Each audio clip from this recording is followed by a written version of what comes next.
ایک نوجوان شادی کی پہلی رات دیر تک گھر نہیں آیا۔ ماں بار بار دروازے کو دیکھ رہی تھی کہ بیٹا کب آئے گا۔ ماں کی خواہش تھی کہ میں اور نئی دلہن اور بیٹا کھانا اکٹھا کھائیں۔ جتنی دیر ہوتی جا رہی تھی ماں کی پریشانی بڑھتی جا رہی تھی۔ سردی کا موسم تھا اور ماں کی عمر بھی زیادہ تھی۔ ماں کی جب سردی بڑھ جاتی تو وہ 5 منٹ کے لیے کمرے میں چلی جاتی اور پھر واپس ہو جاتی تھی۔ ایک دفعہ جب ماں کمرے میں چلی گئی تو بیٹا بازار سے اچھا کھانا لایا اور اسے یہ اچھا کھانا لانے کی وجہ سے لیٹ بھی ہو گئی تھی۔ سیدھا وہ اپنے کمرے میں چلا گیا اور بیوی کو کہا کہ میں بازار سے آپ کے لیے اچھا کھانا لایا ہوں۔ بیوی نے کہا کہ ٹھیک ہے، لیکن آپ کی ماں نے بھی روٹی نہیں کھائی ہے، میں ماں کو بلاتی ہوں، کھانا بھی کھائیں گے اور ماں کو معلوم بھی ہو جائے گا کہ آپ گھر آ گئے ہیں۔ بیٹے نے کہا کہ چھوڑ دو ماں کو، ہم دونوں کھا کے پھر ماں کو دے دیں گے اور بتا بھی دیں گے کہ میں گھر آ گیا ہوں۔ بیوی نے کہا کہ یہ بالکل مناسب نہیں ہے، اگر آپ کچھ ہیں تو وہ اپنی ماں کی وجہ سے ہیں اور میں بھی اگر آپ کی بیوی ہوں تو وہ بھی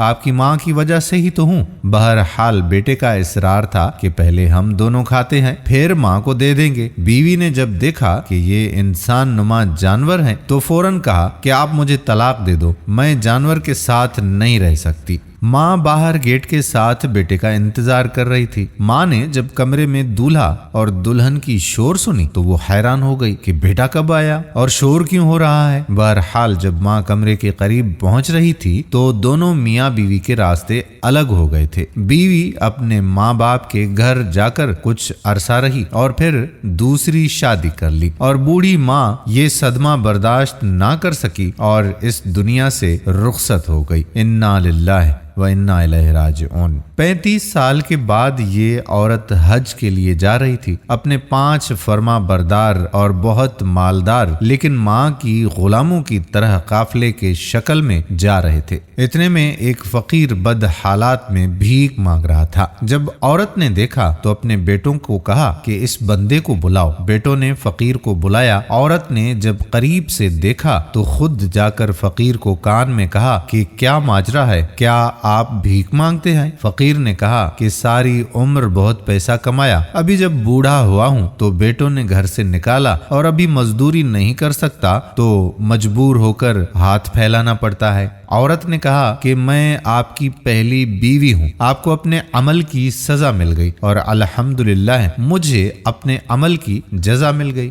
دوستو، ماں کی نافرمانی کسی صورت بھی نہیں کرنی چاہیے۔ ماں کا بہت ہی بلند مرتبہ ہے، اپنی ماں کی خدمت کیجیے۔ ایسا نہ ہو کہ ماں چلی جائے اور پھر آپ کو ڈھونڈے سے ایسا رشتہ نہیں ملے۔ اگر ویڈیو پسند آئی ہو تو اپنے دوستوں احباب کے ساتھ شیئر ضرور کیجیے گا۔ آنے والی ویڈیو تک آپ کا اپنا میزبان قادر بخش کلہوڑو آپ سے اجازت چاہتا ہے۔ اپنی دعاؤں میں یاد رکھیے گا۔ اللہ حافظ۔